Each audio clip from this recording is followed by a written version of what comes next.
Hello everybody, Epic Mewtwo here. We have a very interesting news video for you today, and it's kind of not really urgent news, but I still feel like it's something that's definitely deserving to talk about. I was actually out all day, so I did not get to report on this, but I saw Truth made a video about it, and so I threw it in the news section of the Discord, but I still wanted to make a video about it to kind of clarify. I never actually ended up getting to watch Truth's video because I was at family's house, like I said, but I know he does a pretty good job of explaining the news, so I trusted him enough to do that.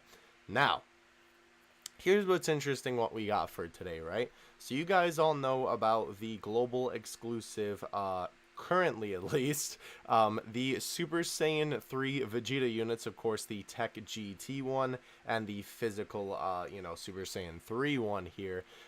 Interesting, something coming from a person that I've actually never seen data mining information come from before, but I'll talk about that in a second, why it seems to be credible. So the comments are not very happy about this, but basically, what this is talking about is that the Super Saiyan 3 units seem to be coming to JP. Now, we're not talking like tomorrow, we're not talking like next week, maybe not even next month. This could be like a year out. We're still very far out on this. So let's take a look at the actual tweet that was connected to this post. Yes, there are assets for the Tech GT and physical Super Saiyan 3 Vegeta. Of course, or Japanese assets, I'm sorry. Expect them on, or expect, sorry, I don't know why I tripped over that. Expect them on JP soon, could be a year. In order, Tech SA name and phrase, Fizz name and phrase. So that's what these assets are here. The name of the character and then the actual essay quote there. So, like I said, I've never actually seen any data mined information from this guy. His name is Rick, as you can see. He doesn't have a lot of followers, it seems like, but it does seem like he's been posting a lot of this kind of stuff in the past when it comes to Dokkan, and he's posted a little bit of Legend stuff and whatnot. So the reason why, though, I would say that he's credible is because I seriously, who is a very credible data miner for Dokkan, asked him about it. And he kind of basically is just kind of giving us a question to ponder on here, but it also kind of lets me know that this is true because I trust him as a data miner. So I think this information should be, very or it's accurate in my opinion as well. It's kind of hard to make these, not really. I mean, I guess you would have to translate their essay quotes into the kanji and then put it into Photoshop, which I can easily make an English essay quote, but that might be a little bit more difficult, especially trying to find the exact Japanese font that Dokkan uses. But nonetheless, I seriously comments here in production or in review server. So interestingly enough, I've actually never known about this before, but it seems to me that what I can gather from that is that there's a production server and a review server. So, like when they're making something in Dokkan Battle, they have it on one server, and then when they're reviewing it after it's been through production, it's on another server. So very interesting. And it's interesting because it says in current global assets is how you respond. So I'm not exactly sure what that means. But then here it says again, the same way Super Saiyan, Kaioken, Pikkon, and Vegeta and Bulma had Japanese assets in global CPKs. I believe that's similar to APK, but basically what he's saying is that there was data for the Japanese game in the global version, which is very interesting. Then I seriously comments, it's not mean that they're coming to JP. Basically what he says is that that doesn't necessarily mean that they're actually coming to JP.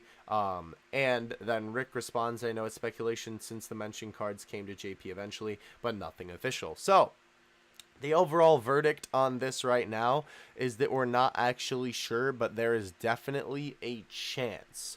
Of course, like he was saying here, that doesn't necessarily mean that they'll make their way onto the JP version, but from what we've seen so far with cards that came out on Global first, they've kind of all eventually come out on JP. So I would say that this is pretty safe to say that it will happen, but of course right now it's just speculation, even though this data is in the game. By the way, again, shout out to Rick, if I didn't say that before, for data mining this for us. Of course, I'll put the Reddit post, which has this tweet linked to it, in the description below. Go hit my mans with a follow. I just actually followed him and put notifications on for him.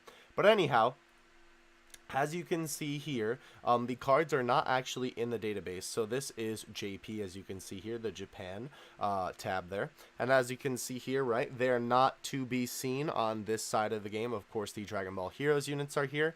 And if we look at the global side, if you click here, we're on the global tab, we can see that the 2 units are there as well. The Gohan is missing. The Gotenks is there, though, because that's been in the global data files for a hot minute now. But the Super Saiyan 3 Trunks and Gohan are missing here. So, very interesting stuff. I wanted to talk about this because it's just really interesting to me, to be honest. Like, it's kind of a unclear answer right now what will happen to these guys in terms of them arriving on JP Dokkan. Because we really just don't know right now. Obviously, from what I'm saying here and what we're seeing here, it's basically seeming like it will probably, is what I'm going to say is safe to assume, happen, but it could still not happen, right? Because again, this is all speculation just based off of data that we have on the game, or excuse me, in the game. And I seriously definitely makes a good point when he talks about here that it doesn't necessarily mean that they're coming to JP, but Rick does make a good point that these assets were already in the game for these characters before, when they were just on global and then they came to JP eventually. So that is something to definitely keep in mind. So I would say, you know, just for now, don't get your pitchforks and torches just yet. This could not happen. It could not come to JP. We don't actually know, you know, like I said. But I would say right now, I'm kind of leaning towards it'll probably happen. But again, we're not too sure. But I wanted to cover this anyway. Since I put it in my Discord, I figured that I should, you know, at least give my thoughts on it and kind of cover it myself. Very interesting, though, nonetheless. Let me know what you guys think about this in the comments section below. I do apologize that I can't really give you a concrete answer, but that's just kind of what we got with the information that we have at the moment. But either way, though, guys, hope you enjoyed the video nonetheless. Again, leave your thoughts in the comments section below. Try and keep it civil. I know this is frustrating for global players. The comments on that Reddit post definitely showed that for sure. And yeah, I'll catch you guys in the next time. I'll catch you guys on the next one. Ebbing you two out. Peace.